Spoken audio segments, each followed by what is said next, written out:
नमोस्तु महाराज जी। निर्वाण लाडू चढ़ाने के बाद उसकी जो बाद में जो बर्बादी होती है वो चढ़ाने के बाद उसका मार्गदर्शन कीजिए। निर्वाण लाडू चढ़ाने के बाद जो लाडू है उसका क्या करिए पूछ रहे हैं।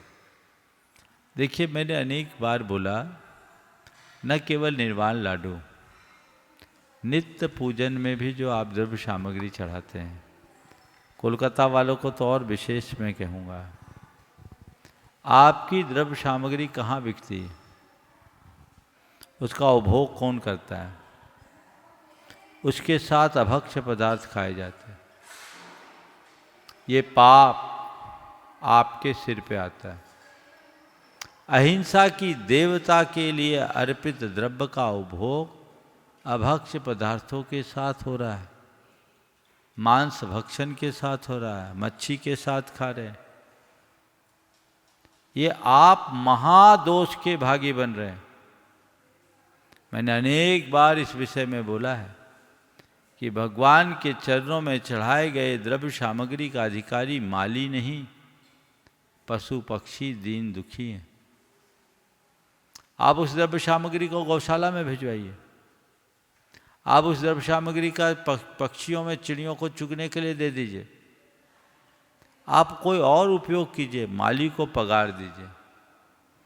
इसी तरह निर्वाण लाडू चढ़ते हैं तो उसको इस तरीके के निर्वाण लाडू, आजकल तो शक्कर की चक्की बना देते हैं, ये गलत है। जो हमारी परंपरागत व्यवस्था थी, खोपरे का लाडू बनता था, वो खाने में उपयोग में आ जाता। दीन दुखियों को बांट दीजिए। लेकिन ये चीज़ें बिकती है और ऐसे लोगों के पास जाती है जो अभक्ष्य खाते हैं, आप लोगों से छिपा नहीं है। उसके बाद भी आप इसे नज़रअंदाज कर रहे हैं तो महान पाप के भागी बन रहे हैं। मेरा ध्यान इधर आकृष्ट किया था दिल्ली के एक भाई ने, जब मैं उदयपुर में था, कि महाराज मंदिर की द्रव्य सामग्री के साथ लोग बिरयानी खाते हैं।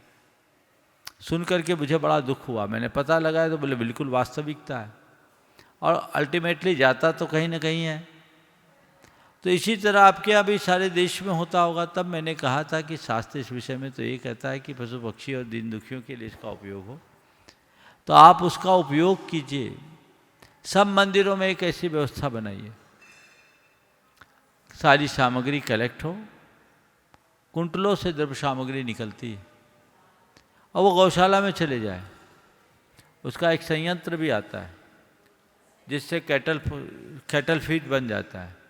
क्यों ना कोलकाता के आसपास ऐसा आप बना लें, गौशाला से जुड़ दे, तो वो सारी सामग्री गौशाला में चले जाए और वो पशु आहार बन जाए, तो उनको कहीं नुकसान भी नहीं। इंदौर की में हमने ऐसा किया था, पूरे इतने बड़े बड़े विधान हुए, वहाँ पूरी सामग्री हो गई। हो सकता है कोई कैटल फीड बनाने वाला भी आपके यहाँ हो, आप लोग पता कीजिए। चिड़िया वगैरह तो अब कोलकाता में बहुत कम मिलते हैं। अगर थोड़े छत पे डाल करके आप देखें, तोते उड़ करके आते हों, अन्य पक्षी आते हैं, तो उसको चुग सकते हैं।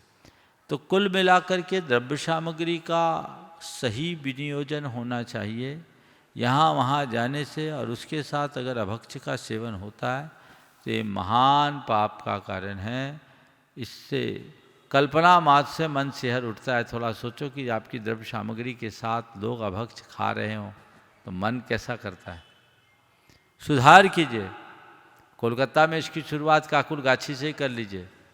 आप सब करता धरता, मुझे मालूम है आप जो निर्णय लोगे उसको कोई सब स्वीकार करेंगे, और इस निर्णय में तो पूरे देश में लोग स्वीकार करते हैं। कमेटी भर की तरफ से ढील होती।